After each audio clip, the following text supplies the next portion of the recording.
Hi guys, a very good morning. Mamuka say, Mamuka say, Mamuka say. So let us take a look at this very important statement from Artuz President O Masaraure, which exposes ZANU PF a lot because it is very good for the people of Zimbabwe to actually know the truth, know the reason why teachers' unions are actually fighting for the rights and the recognition of teachers.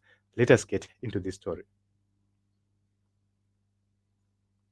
Now, we don't need the Western governments to tell us that we are hungry.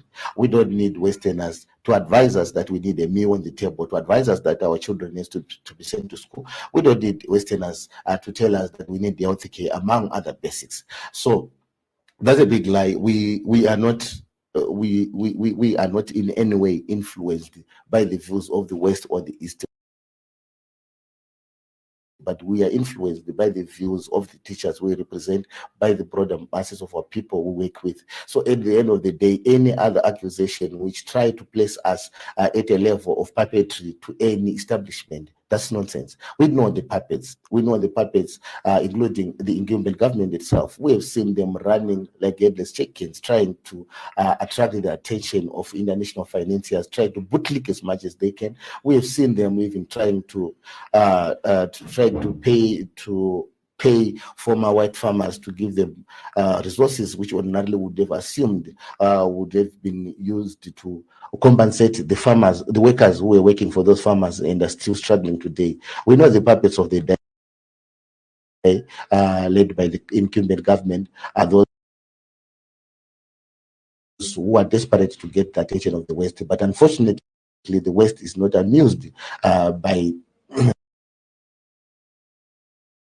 whatever they try to throw at them. So at the end of the day, our cause is nothing to do with West. It has everything to do with the liberation struggle, which was fought for freedom, justice, and equality, where people really were fighting so that each and every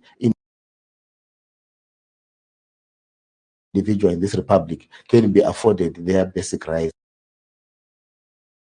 be the right to vote freely without any influence.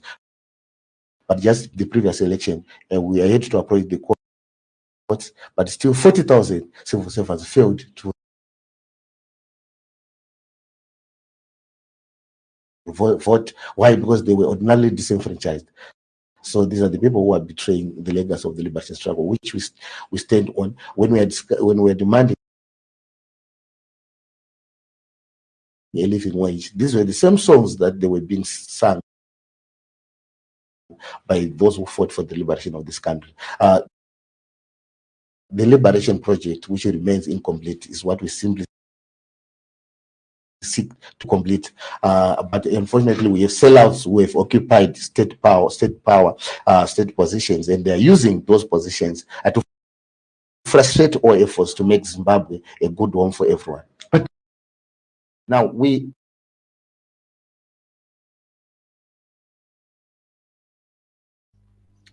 So, Team Zimbabwe, you have heard the Artuz President O Masaraure actually speaking the reason why the teachers, especially those in the rural areas, are actually fighting for their rights to be recognized because that is the reason why people went to war. That is the reason why people perished during the liberation struggle.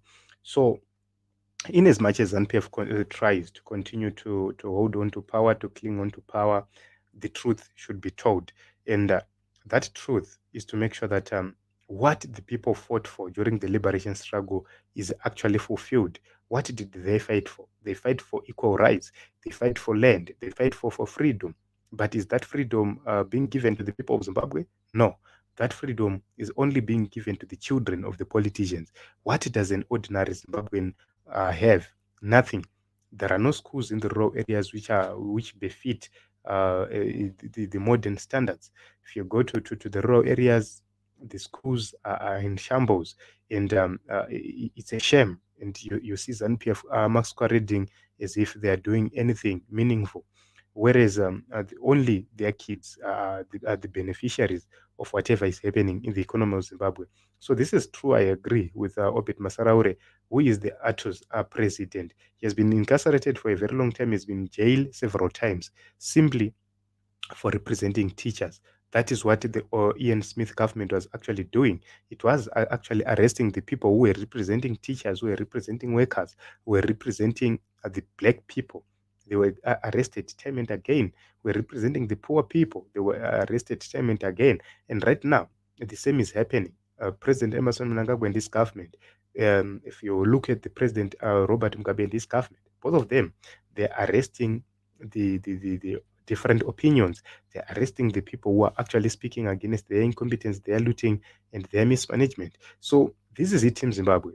When we go to actually vote, we need to go knowing very well that this government has failed, knowing very well that this team from ZANU PF has failed, knowing very well that this team is hell-bent in making sure that the people of Zimbabwe continues to suffer.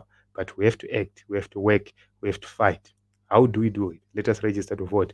Let us go and vote in 2023 and make sure that we deliver Advocate Nelson Chamisa to the State House.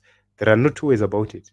Change is coming, but we have to work, we have to act, and we have to make sure that we deliver without fear, without favor, no mistakes in 2023, because we can't afford another 5 years with ZANU PF.